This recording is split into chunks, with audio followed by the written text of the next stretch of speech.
पहले हम लोग आज जो है क्या मना रहे हैं हम लोग शिक्षक दिवस। क्या मना रहे हैं? ठीक है। शिक्षक दिवस क्यों मनाते हैं हम लोग? तो आप लोग पहचानते हैं, इनको पहचानते हैं ना? क्या नाम है इनका बताइए पहले। डॉक्टर सर्वपल्ली राधा कृष्णन। ठीक है। अब इनके जन्मदिन को ही हम लोग आज 5 सितंबर को क्या करते हैं, सेलिब्रेट करते हैं। तो इनका जन्मदिन कब था, किसी को याद है? बताएंगे।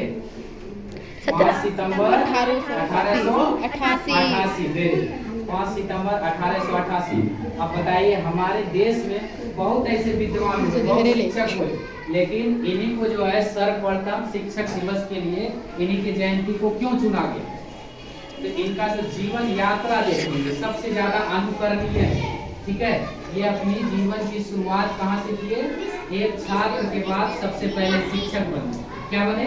शिक्षक बने। शिक्षक के बाद उन्होंने बहुत सारे विद्यालय में और उसके बाद विश्वविद्यालय में भी क्या किए?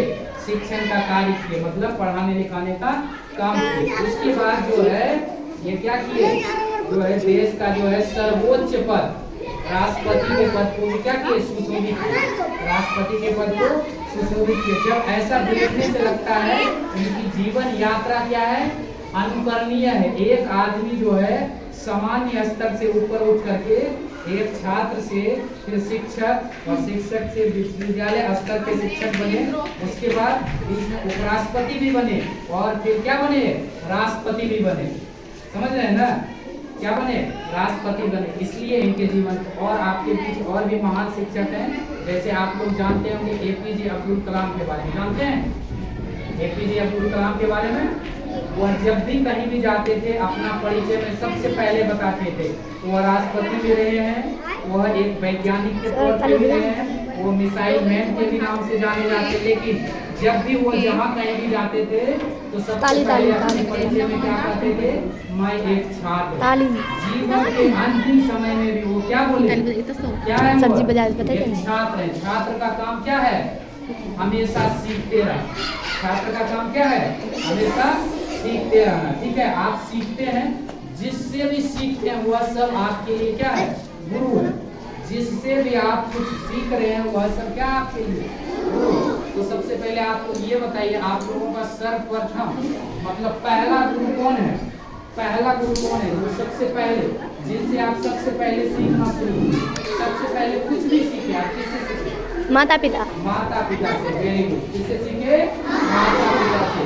तो माता पिता आप लोगों का क्या है? सबसे पहला सर्वप्रथम गुरु। यहाँ से जाने के बाद आप लोग अपने माता पिता के साथ भी जो है क्या करेंगे? शिक्षक दिवस मनाएंगे। वह भी आपके लिए गुरु है। जीवन पर्यंत सीखते रहते हैं। सबसे ज्यादा है माता पिता।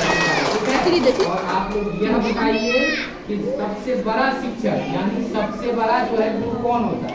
यह पहला गुरु हो गया। और सबसे बड़ा गुरु कौन होता है? जीवन में सबसे बड़ा गुरु कौन होता है? अनुभव होता है। क्या होता है? अनुभव। जीवन भर अपने अनुभवों से सीखना है। किससे सीखना है? अनुभव से। जो अनुभव से सीखता है वही कुछ नया करता है। अभी तक आप कुछ भी सीखते हैं, मान लीजिए किसी किताब में लिखा है, किसी शिक्षक से सुने वो सीखे, लेकिन कुछ नया करना। उदाहरण के तौर पे अगर हम लोग ने बल्ब का आविष्कार किया, वह किसी से सीखा? जो पहली बार बल्ब बनाया वह किसी से सीखा? नहीं। उसके पास कोई किताब में नहीं लिखा हुआ था, कोई बताने वाला नहीं था। वो किससे सीखा? आप बताइए। वो अपने अनुभवों से। अनुभव कैसे किया जरा सुनिए। बल्ब का आविष्कार किसने किया था? कोई जानते हैं इनमें से? बताइए उनका नाम। एडिसन। कोई जानते हैं? उनका नाम है थॉमस अल्वा एडिसन। क्या नाम है? Thomas Alva. अगर वो बल्ब का आविष्कार नहीं करते तो हम लोग अभी भी रात में अंधेरे में रहते। ठीक है। उन्होंने क्या किए? बल्ब का आविष्कार। वो 1000 बार कोशिश की। 1000 बार। ठीक है। 1000 बार में बल्ब बना।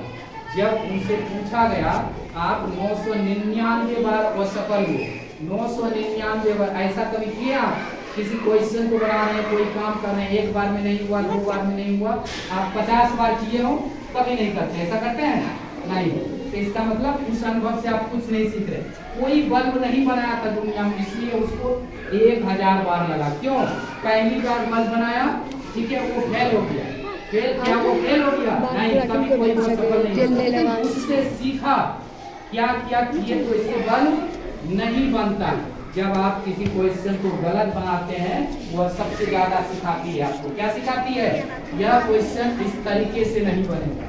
जब आप जीवन में वो सफल होते हैं तो वह सबसे ज्यादा सिखाती है क्या नहीं करना है। ये गोल्डन रूल है, ठीक है, गोल्डन रूल है जिसको बोलते हैं सुनहरा नियम है, ठीक है। जीवन में वही सफल होता है जिसको यह पता है क्या नहीं करना। सबको पता होता है क्या करना है, सबको, क्योंकि आसपास वाले व्यक्ति हर समय यही बताते हैं क्या करना है। जीवन में क्या नहीं करना है इसको ज्यादा ध्यान देना, समझ गए? क्या करना है इसको ज्यादा ध्यान देना। चलिए वापस आते हैं हम लोग सीखने से। जब आपके पास कुछ मिलता है उसका आउटकम आता है ना, आपके पास पैसा दे रहा कोई, देता है कभी पैसा, उससे कुछ न कुछ करते हैं। कभी आप चॉकलेट खरीदते हैं, कभी कॉफी खरीदते हैं, कुछ न कुछ तो करते हैं।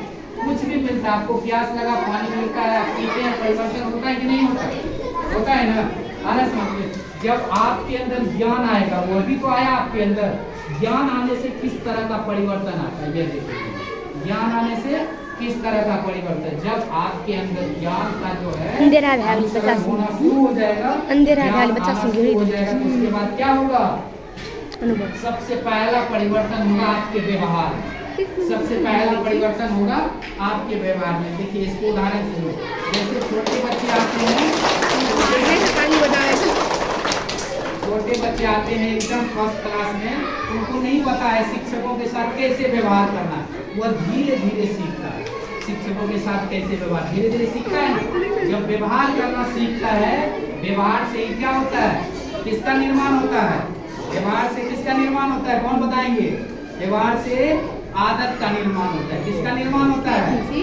आदत का निर्माण होता है। इसलिए कहा गया है आपको हमेशा क्या करना है? अच्छी आदतें डालना। क्या करना है आपको? अच्छी आदतें डालना। जैसे अभी आपको इसी तरह भी छोटे बच्चे जब सीख जाते हैं, छोटे बच्चे जब सीख जाते हैं कैसे व्यवहार करना है, तब वो रोज सुबह आने के बाद शिक्षक को क्या बोलते हैं? गुड मॉर्निंग सर बोलते हैं कि नहीं?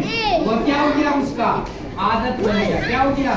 आदत। जब आपके व्यवहार में परिवर्तन आता है उससे आदतों का निर्माण होता है। जब आप अंधेरा आदतों से किसका निर्माण होता है?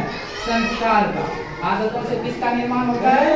संस्कार का। आप अच्छी अच्छी आदतें डालेंगे, आपके संस्कार अच्छे हो जाएंगे। जब आपका संस्कार अच्छा हो जाएगा तो आपका सफलता कदम चुने। ठीक है, इन शब्दों के साथ मैं अपनी वाणी को विराम देता हूँ और एक बार पुनः आप लोगों को